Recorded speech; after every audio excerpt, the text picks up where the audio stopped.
Quem eram os Iquitumãs? Os senhores já viram falar nos Iquitumãs? Os senhores têm ideia de quem eram os Iquitumãs? Salve Deus. Há mais ou menos 33 mil anos atrás, o mundo espiritual começou a fazer uma experiência aqui na Terra. E começaram a vir para cá, a trazer para cá, seres com corpo físico imortal. Tudo que nós falarmos aqui, eu vou fazer um parênteses aqui.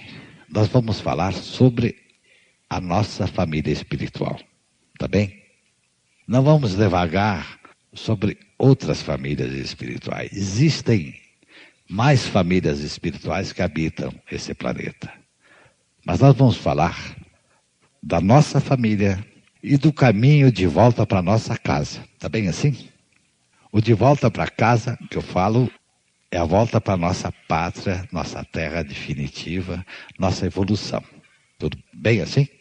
Então, tudo que nós falarmos, nós vamos falar sobre a nossa família.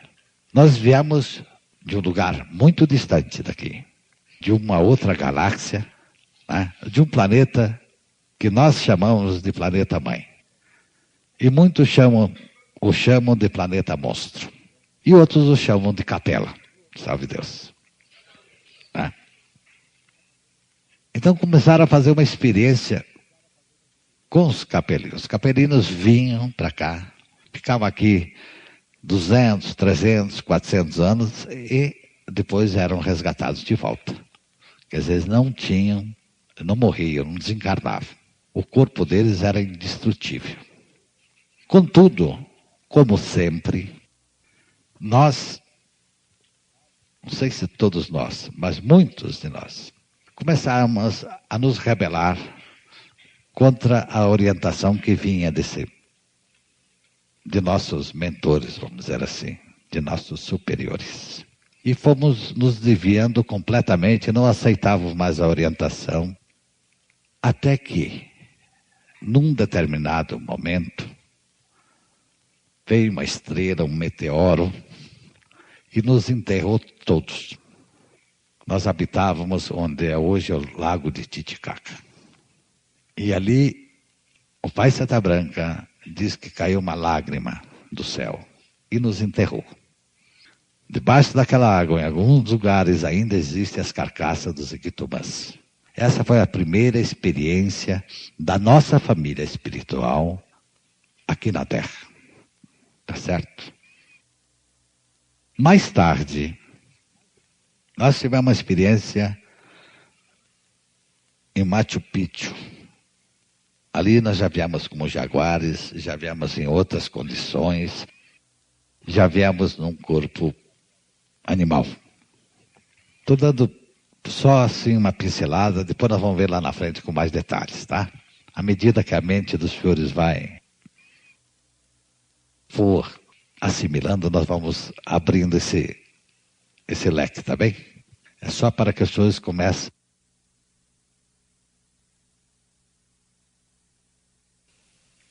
Há mais ou menos 2.600 anos atrás, na Grécia, naquelas montanhas da Grécia, tinha uma tribo chamada Dórios. Essa tribo era uma tribo nômade. É como se fosse um cigano de hoje, né? Hoje estavam num lugar, outro no outro lugar. Já éramos um pouco civilizados. Porque essa tribo, quando ela começou, para vocês terem uma ideia, nós éramos antropófagos. Viemos lá muito rudimentares mesmo. E os Dórios, com o passar de uma encarnação para outra, nós formamos um estado chamado Esparta. Ali, meus irmãos, em Esparta, que nós começamos a ser preparados para a missão que hoje estamos desenvolvendo. Depois de Esparta, ela se tornou famosa pela agressividade, porque em Esparta, o cidadão espartano, o homem, ele era preparado para ser um guerreiro. Muitos senhores devem conhecer a história de Esparta. Aos 7 anos, o Estado assumia a responsabilidade por aquele cidadão, por aquele espartano. E ali ele era treinado, era preparado para ser um guerreiro. Eram exércitos mercenários, eram exércitos de aluguel. Esparta alugava seus exércitos para guerrear. Éramos preparados para matar. Esse era o espartano. Valente, rude, uma máquina de guerra. Salve Deus. Numa determinada época, em Atenas, em determinado lugar chamado Delfos, vivia uma pitonisa, uma feiticeira, com poderes mediúnicos muito grandes. Essa pitonisa recebeu a missão de Deus Apolo de evoluir o espartano. Esparta tinha aprendido uma princesa de um determinado povo. E Pítia, essa pitonisa, foi até Esparta pedir a libertação desta princesa. Foi o primeiro contato que essa pitonisa teve com o espartano. Essa pitonisa, na época, era a reencarnação de Tia Neiva. E ela chegando ao rei de Esparta, disse que ela tinha recebido a missão de Apolo, que fosse até ele, para que ele libertasse essa princesa. E o rei falou o seguinte: bom, se for verdade que esse Deus teu, Apolo, mandou que você viesse aqui para que essa princesa fosse libertada, se isso é verdade, esses tambores, tinha muitos tambores de soldados assim, se eles rufarem, eu acredito na história que você está me contando. E os tambores rufaram realmente sem ninguém tocá-los. Então foi o primeiro contato que nós tivemos para nos espiritualizar. E depois disso, muitos e muitos soldados, guerreiros espartanos, feridos, eram levados até essa pitonisa, eram tratados lá, eram curadas suas feridas. E essas pitonisas hoje, esses simbolizam as Juricis, que viviam junto a Pítia. Sabe Deus. Então, mestres, de lá para cá, nós tivemos várias oportunidades, várias reencarnações. Viemos como hititas. Trouxemos coisas boas também para a Terra. Como vocês sabem, os hititas foram o quê? Descobriram o ferro, que é importante até hoje, né? Ou melhor, é fundamental praticamente, né? Para a nossa civilização ainda de hoje. E também deixamos de cumprir várias missões. Quando começamos a nos tornar místicos, muito bem. Nós também tivemos várias encarnações em Roma. Em Roma, na maioria, nós endividamos muito. Nós tornamos muito duros, praticamente insensíveis. Tivemos, depois de Roma, outras encarnações sem resultado nenhum. Até que lá para os idos de 700 depois de Cristo, fomos todos recolhidos para uma colônia.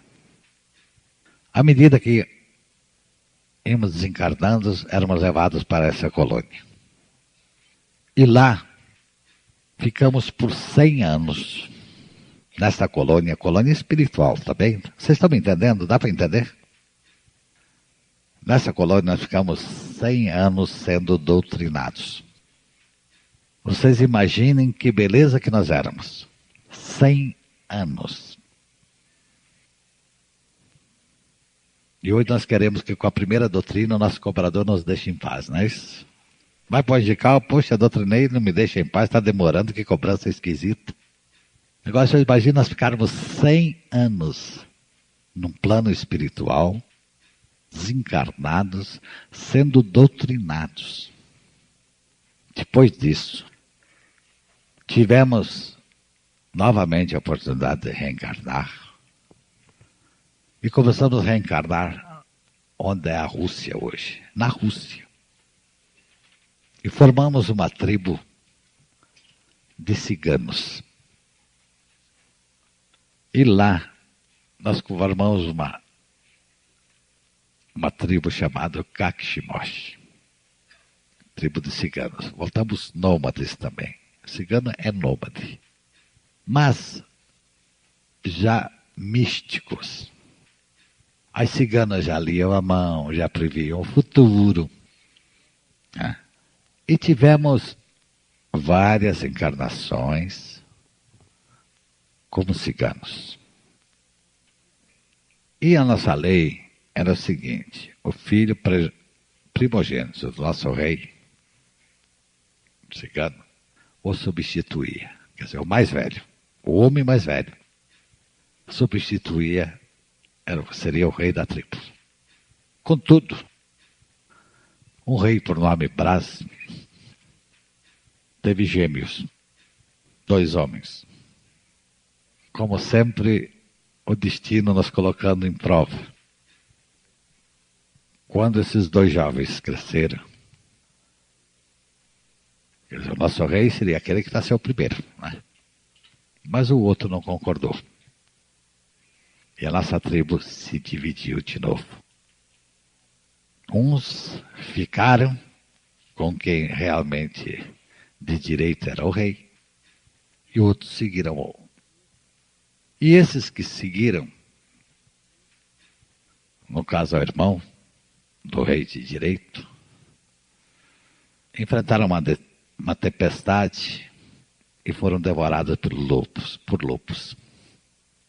Se alguém de vocês tem muito medo de cachorro, pode ter certeza que está lá no meio. Aquele que se pela de medo de cachorro, pode estar certo que foi devorado por lobo, com certeza. E ali, meus irmãos, nós éramos felizes, né?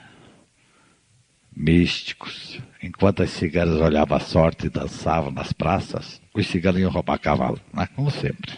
Mas éramos gente boa já. Comparado ao que nós já fomos, eram bem melhores. E,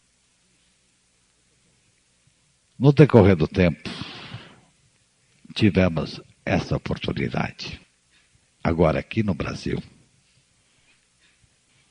tivemos outras, mas vamos falar dessa hoje, só para que vocês tenham uma ideia. Porque aquele que não conhece o seu transcendental, não conhece a sua família, ele não sabe nada. Ele não dá valor a nada, né? Você não sabe, quer dizer, nós precisamos conhecer de onde nós viemos. Como chegamos até aqui. E tivemos essa feliz oportunidade hoje de estarmos aqui no Brasil. Viemos com uma missão. Fomos escolhidos para essa missão pela experiência que nós temos, pela valentia de um soldado espartano. E aqui, a nossa mãe conseguiu novamente unificar esse brasão dos Kakishimoshi. Hoje nós temos o nosso brasão na nossa origem espiritual. Esse brasão novamente está unificado. Há ainda entre nós acertos, resquícios kármicos, mas mais ou menos. E dentro dos ensinamentos dessa doutrina, nós temos todas as condições de queimar essas energias, né? Para que um dia possamos chegar na nossa origem. Salve Deus. Então, o brasão dos Kakishimoshis hoje está unificado. Graças a Deus, meus irmãos. Salve Deus.